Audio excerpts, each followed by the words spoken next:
Mr. Dr. Hardeep Puri, sir, one of the first things, commendations and congratulations on finishing the defense complex. But the Prime Minister, very stinging in his criticism of the opposition, especially when they raised such a hue and cry about the central vista.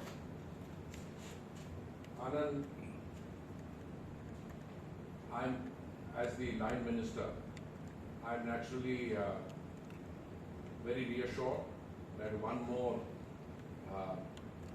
segment, stepping stone in the execution of this large Central Vista project was completed not only on time but before time.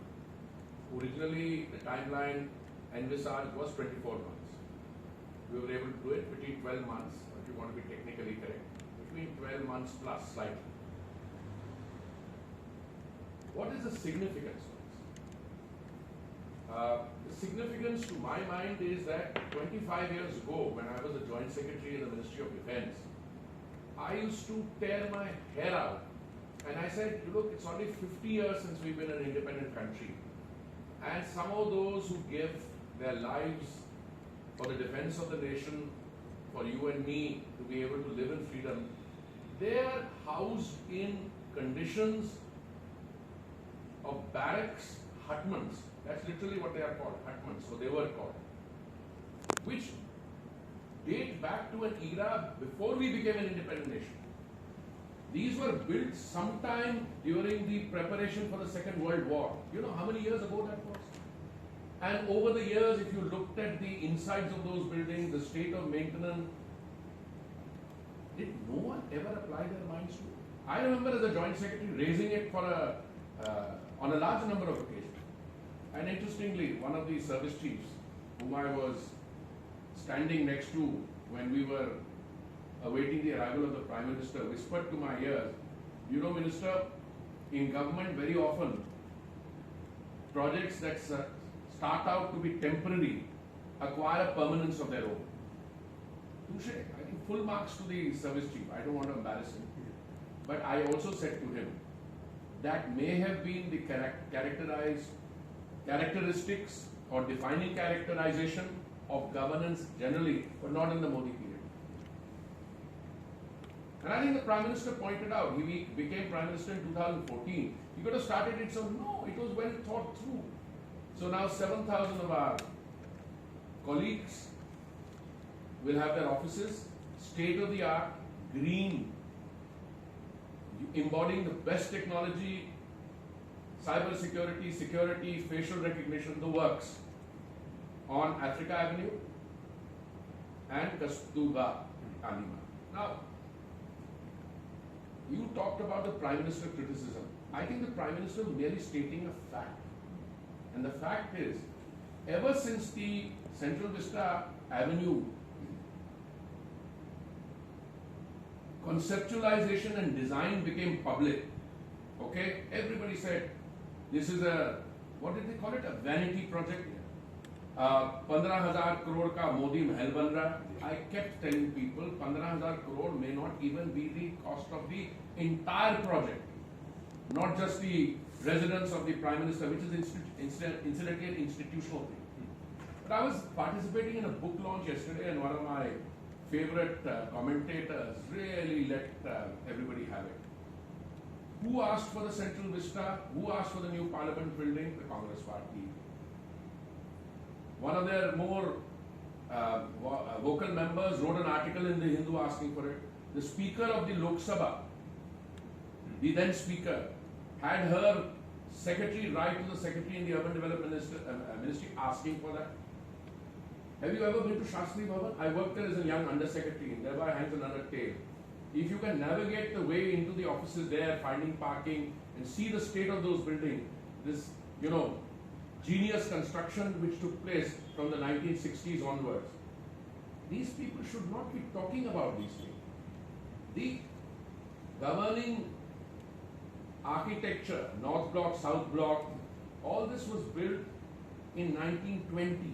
It was conceptualized before that. It was never intended to be the governing, you know, governing buildings for governance of a newly independent country. Independence wasn't even on the horizon. They built it for the legislature and offices of a colonial dispensation. Now, many countries became independent around 1947, some later. Almost all of them built their own capital cities and their new legislatures, etc. Now the fact is that there was a particular political party which was in power from 1947 for majority of the 70 years or plus years, but they didn't think of it. They asked for it. There are many parts of many well-known people in the Congress party asked for it, but it did nothing about it. So yesterday was a very proud moment for this whole systems movement forward. Now these people from those barracks will move in here and we will sequentially start off all the work. I also took the opportunity yesterday to say that the 26th January parade will, during the 75th year of our independence, take place on the new Central Vista Avenue. I said another 2.5 months. Actually, I was buying myself time. I'm hoping to do it even before that. The CPWD, all the others, the consultants, all the people involved in the project, they've all been working around the clock. The new Parliament building, as I had the opportunity to state yesterday, and we've been held to it. The Prime Minister said that, the line minister has said this, so we are hoping and we will try to ensure that the winter session of Parliament for the 75th year of our independence takes place in the new Parliament. Fantastic. That's a big ask. But the other aspect is to push through. When there is a certain amount of backlash in the heat of the second wave, when everybody looks at money and seeing resources are there and you're playing it on Central Vista, I'm just recalling the narrative. It's very easy to buckle down and say, let's put the project on hold. But rather than that, go ahead and finish it and say, we'll finish it 12 months. Anandji, the challenges have been on several fronts. One is a vitiated narrative, which is pure lies, individual and then put together in a package. That is the way somebody tried to vitiate the atmosphere. Then there was opposition coming from the environmentalists. Therefore, when I visited the Central Vista Avenue last time, there were some people, I said, aren't you going to ask me the question, कि मंत्री जी वो जामुन पेड़ कहाँ गए? So I said, I want to ask me the question. He said, no, we don't need to. I said, please ask me, because I then will get an opportunity to say, yes, they're in bloom. That is one. Third, legal challenge. It has been challenged at every step. Some because the pandemic is going on and you should stop the construction. Anand, the construction was going on also for the defense new buildings. How come nobody applied their mind there? Because it didn't suit their narrative. That's, I think, a point which the Prime Minister brought out very well.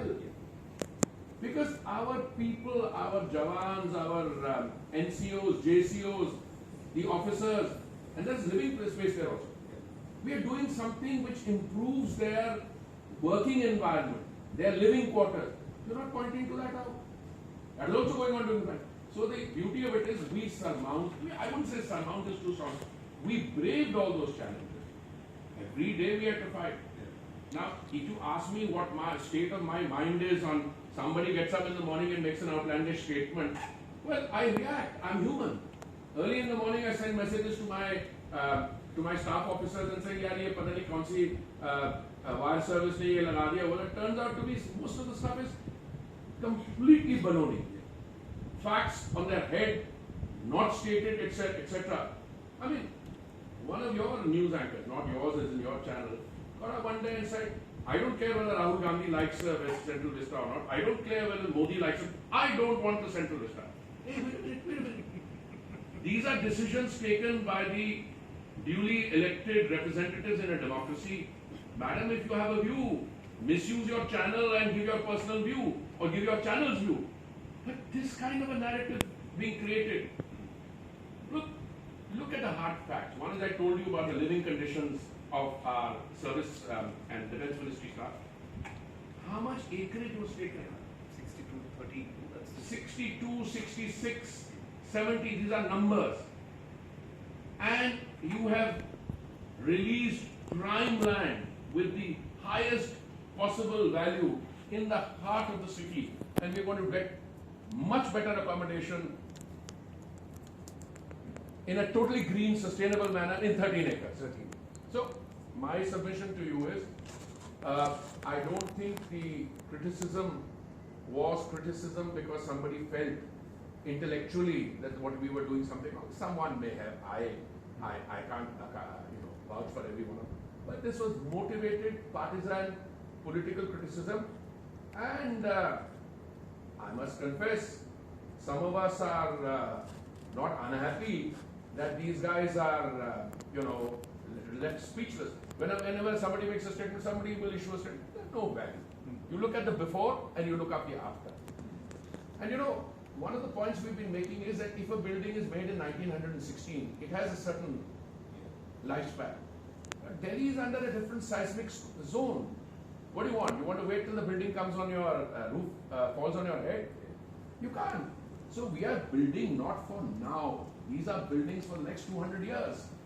And surely every country, and this is the aspiration of a new India, every country is entitled to do that.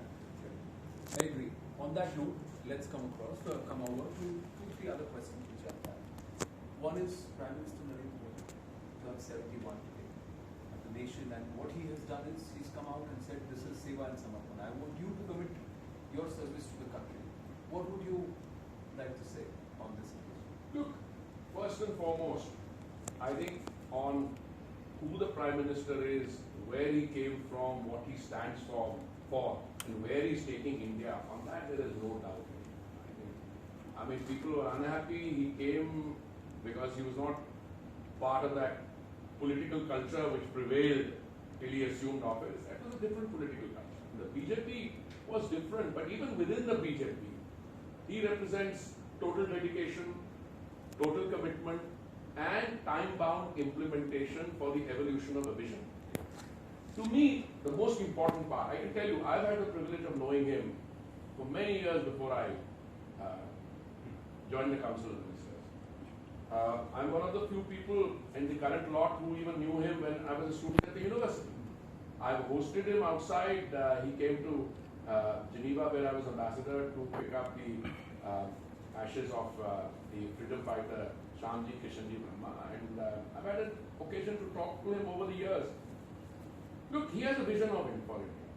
And to me, the most striking thing is that when we were negotiating the Sustainable Development Goals for the Agenda 2030, and the UN thought it was doing something revolutionary.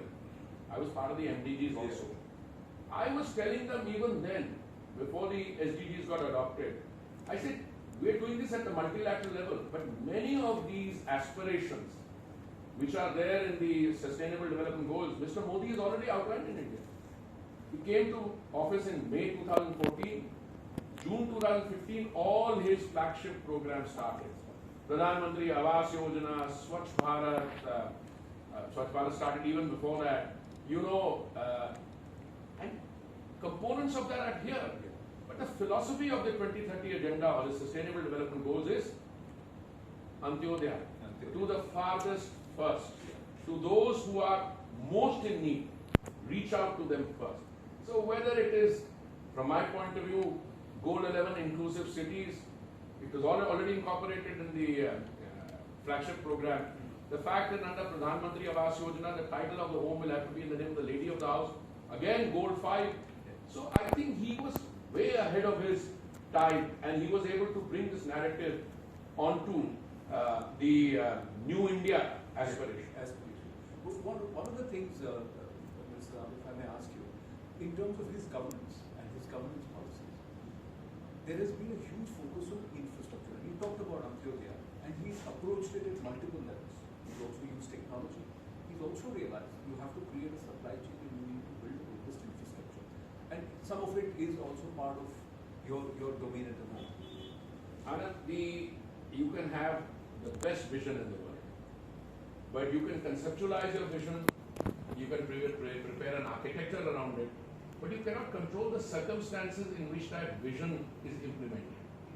And I think the most commendable and really something which people have not fully realized, I think most people are realizing, when the pandemic hit us and reared its ugly head, the virus, the Prime Minister's original instincts and policy. Infrastructure development, yes, and I come to that in a minute.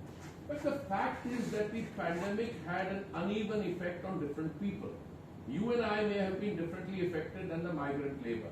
You and I may not have been as adversely affected as, let's say, the people who go to cities or work on the field. The fact that you could feed 800 million people for 1 year. So one is infrastructure, the other is absolute sensitivity and concern for those sections of our society who were the most vulnerable. Fits in with the old philosophy. You start, with Acharya Vinoba Bhave, and you start there, you work your thing, philosophy back, but to the farthest first. To me, that is embodied. Capital expenditure, yes.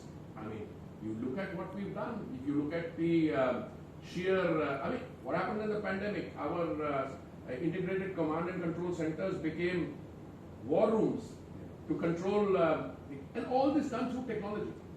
Delivery of goods and services, completely on the basis of technology.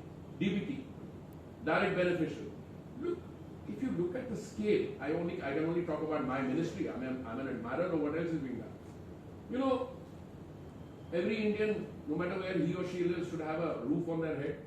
Pradhan Mantri Awas Yojana, we said target 1 crore, we revised it to 1 crore 12 lakh. Today 1 crore 13 lakh units have been sanctioned. 55 plus lakhs have been given to the beneficiaries, they moved in. But more than that, when we saw that this was 3/4 of the story, and there was still a vulnerability, affordable rental housing complexes, the Swanidhi scheme, so that you take those who are street vendors, bring them into the formal economy by giving them bank loans, using technology, upload their details, making them beneficiaries of our scheme. So I think it's a truly revolutionary transformation that is taking place. I would be surprised if the opposition doesn't criticize, because that's their job. But I'm amazed at their inability to appreciate that this transformation is being brought on in an environment which was not very conducive to change. And yet, from not having PPEs, ventilators, we originally, as Civil Aviation Minister, I oversaw the flying of 1900 tons of medical equipment. Today, you're making this stuff. Today, by 3 o'clock today, they had already administered in 1 day 1 crore 35 lakh vaccine. You remember the old criticism, Modi ji, हमारे बच्चों की vaccine कहाँ है? Remember my retort, Rajasthan में कूड़े में फेंक दी, पंजाब में मुनाफाखोरी कर रहे हैं. But more than that, today isn't it a matter of satisfaction? Look, the virus is the enemy. We don't know what form or shape it will take, whether it deviates, mutates. I don't know. I'm only a minister. Nobody knows but you can prepare for it, because if the third wave is to come, if the number of cases were to go up, what is your best guarantee against it? Your best guarantee is the rate of vaccination. What have we done? 77 crores. 770 million people. Look, all these guys who are not ashamed of themselves, not looking at the figures. Look at the population figures. Take United States, big country. Take Brazil, add it to it, and probably add Europe to it and top it up. I mean, that's the number of vaccinations we have administered. But Anand, the more important thing, this is work in progress. I mean, who are the people who are making noise about vaccines? People who dismantled the public sector vaccine capacity between 2004 and 2015. That is the reality. Today, why have you given Bharat Biotech, one of the domestic manufacturers, emergency use authorization? They haven't completed this trial, or they haven't. Hey, wait a minute. If you were a civil servant like I was for 39 years, I'll say, well, you have 7 boxes to take. You are in an emergency situation. The authorization is called emergency use authorization. Because you have to, not that you're wanting to risk people up, you have to ensure that health, life, conditions are correct. Look where we've reached. Now, against 2 originally, we have several other vaccines being manufactured under commercial license. And I think if you look at the overall world figures, because you know medical science is not doesn't remain static. Yeah. What is going to be the result as a result of the following the revamping of the health sector? I'm in regular touch with the health minister. I'm also a member of his GOL. Look, I can say to the degree of satisfaction, and not because it's Modi ji's 71st birthday, we are all seeking the Almighty's choicest blessings on it. Not because of that, but in terms of what has been done, in terms of nuts and bolts on the ground, it's a very different situation. I mean, take urban transport. Take urban transport. Every second, third day we are inaugurating a new metro line. Okay? You look at other issues. I mean, Central Vista you started off.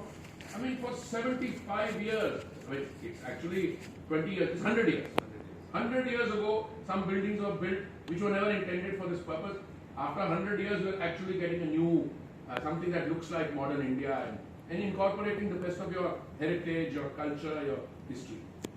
Another aspect is about concerns. We talked about SDGs and also COP21 and now COP26. One of the aspects challenge is environment. And as oil minister, there is also a thrust which is coming towards green fuel, ethanol being used. We are also looking at battery operated and all the other aspects. Do you think that's also something where India is growing leaps and bounds? They're actually jumping 2 generations compared to the Western world. But why 2 generations? I mean, depending on what your starting point is. Let me, first of all, start by telling you, I personally think that whilst we are called a Ministry of Petroleum and Natural Gas, one other title for this ministry would be Ministry for Energy Transition. You know, what is it that we're doing? When I was ambassador to Brazil, 2006 to 2008, 3 years, January to May 2008. You know, thanks to efforts made by previous agriculture minister, thanks to the government policy, we were looking at the possibility of blending biofuels, ethanol made from sugar, to 5% in 15 of our states and union territories. That was our attempt. We couldn't do it. We didn't have the system. We could.